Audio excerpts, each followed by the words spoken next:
So Star Wars Ahsoka is just over 2 months away, fans are really excited and so am I, and today my dear friends, I'm going to be talking about a crazy theory that connects what happened to Moff Gideon with part of Thrawn's plan, a way that Gideon could appear in Ahsoka. And this is based on some new comments made by Giancarlo Esposito, so we're going to look at that interview, I'm going to give you my feedback and my theory, and then we've got some Andor news as well, some really fun stuff I hope you enjoy. But before we dive into it, my dear friends, please be sure to hit that big red subscribe button down below if you've not done so, and why not give that bell a good old tickle to be alerted every time that I post a new video. So no more jibber jabber, let's dive into it. Giancarlo Esposito was asked if we're ever going to see Moff Gideon again, whether or not he thinks there is a future for his character, did he die in those flames in the season 3 finale, and was it left open-ended for a reason? In conversation with Discussing Film, Giancarlo said the following: "My ego says they must have Moff Gideon, but I also want to serve the project,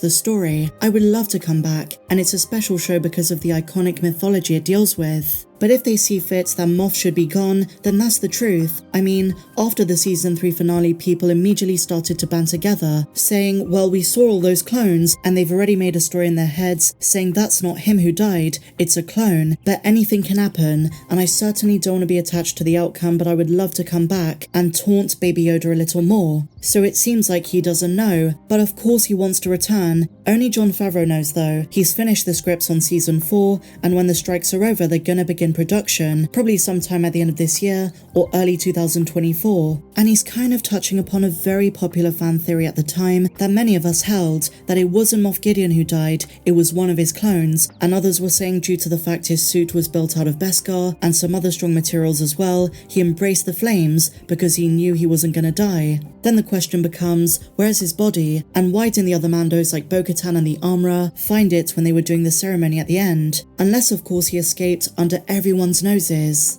I'm conflicted about Moff Gideon because on the one hand I want the story to move forward. As he says in this interview, you've got to serve the project, you've got to put your ego aside and say, well, I want to return as an actor. It's best to leave it down to the creatives like Jon Favreau and Dave Filoni, let the narrative flow as it needs to. In the minds of many of us, Moff Gideon being gone opens the door for Thrawn as the new big bad, who is leading the rest of the Shadow Council, so Gideon being gone could be seen as a very good thing going forward. Unless they do something crazy. What if one of Gideon's clones, maybe at a different cloning facility the Mandalorians didn't find, becomes the new Gideon, kind of like Jorus C'baoth in Star Wars Legends? Bear in mind it's very similar because Gideon's clones were Force sensitive, so this new version of Gideon could serve Thrawn. Just imagine in the Ahsoka show, just like Baylan and Shin, if a Moff Gideon clone works as a Jedi assassin for Thrawn. That'd be jaw-dropping, and exactly something Thrawn would do. He probably sees the opportunity that now the real Moff Gideon is gone to go to those cloning labs and assume ownership of those clones, ones who might work for him as part of his army, his expanding network of allies against the New Republic. I don't think any of our allies will see that coming, and it also opens the door for Grogu and Din to show up in the Ahsoka show too. The Mandalorians like Bo-Katan and the Armorer from the newly established home world could join Ahsoka's cause against the Imperial Remnant, because at the end of the day, they defeated Gideon once, but what they won't realize is this is not the real Gideon, it's a clone, and surprise surprise, he's got the Force, so Grogu's gonna be useful as well, with Ahsoka and Ezra Bridger. And I really hope Thrawn in live action has his Salamiri, the ones that were able to deflect the Force. Do I honestly think they're going to include Moff Gideon in some way, shape or form in the Ahsoka show? If we're being realistic, probably not. There are so many other villains they're going to explore, but I wouldn't discount it. I kind of feel as though we're going to notice more interconnectivity in the Mandoverse shows, whether it's the Book of Boba Fett being paid off elsewhere, tie-ins to Mando 3 and Ahsoka, and acknowledging Gideon and his clones could be one of them. Will they do it? As I say, probably not, and there's a reason I've called this a crazy theory. So then he makes some really inspiring comments regarding The Mandalorian. Giancarlo talks about his experience at Star Wars Celebration up on stage, and he was asked, how was that for you? He says, quote, I had a blast. It can be unnerving being amongst all those people. I always want to be myself, but I'm always worried that I don't want to take over things and project what I feel. I always look over at Jon and Dave and their mouths are always half open, and I'm thinking, am I saying the right thing, or am I not?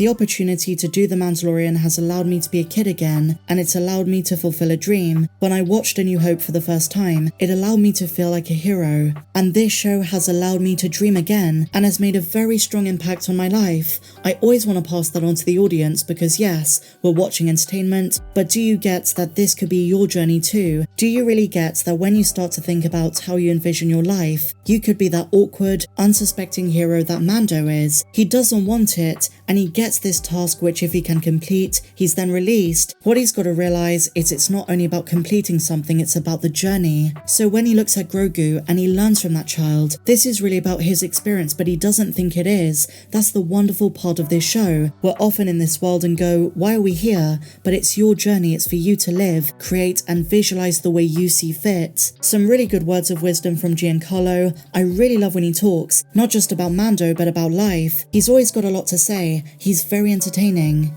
And so now, my dear friends, on to Star Wars Andor, because speaking with the playlist, Diego Luna has defended the show, specifically the show's slow pacing, the slow start. Now there are two kinds of Star Wars fans I've noticed. There are some who really love all of the Andor show like myself, and I really didn't mind that. I love the way it was set up. I enjoyed the first few episodes, getting a feel for this world, Ferrix, the characters, not just Cassian but some smaller ones too. And then you have another set of fans who really found that to be more on the boring side. I don't agree with that, but again, each to their own. Star Wars, like any TV or cinema, is subjective, it's art. While Diego Luna was asked if the overwhelmingly positive reception to the show has sparked more confidence in the cast, especially going into season 2, given it had a much slower start than other shows. The actor was very quick to point out that confidence is not the right word. Instead, he says relief, and then he defends the first batch of episodes, which released at the same time. He says, quote, "I think the first great move was to release the first 3 episodes. We were improvising. It'll be very nice to say,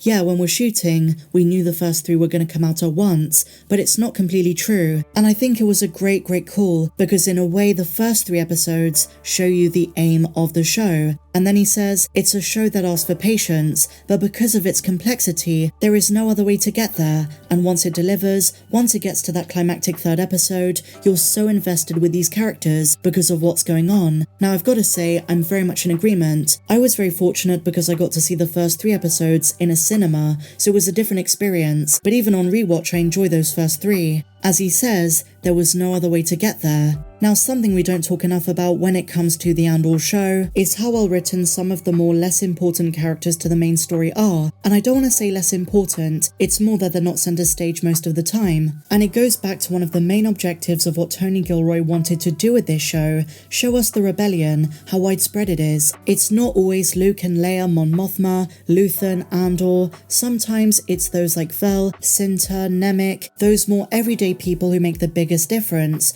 those who are willing to sacrifice everything, even love, putting the fight and the cause first, doing everything they can to take down the oppressive forces of the Empire, and trying to forge a better tomorrow with more freedom, even if that's a freedom they're never going to experience. So I want to thank Tony Gilroy for all of the new characters this show introduced. We really see how the everyday people make the biggest difference. For example, Nemik's manifesto is one of the major things that inspired Cassian to go on his rebel journey, that would eventually lead to one of the biggest rebel victories. And that's just the thing, Nemik was a kid, an idealist. He represented a more naive faction of the rebellion, but a very important one too. But share your thoughts on this and everything we spoke about in the comments down below. If you enjoyed this video, please be sure to give me a big fat thumbs up, subscribe if you're new, and I'll see you in the next one. May the Force be with you, always.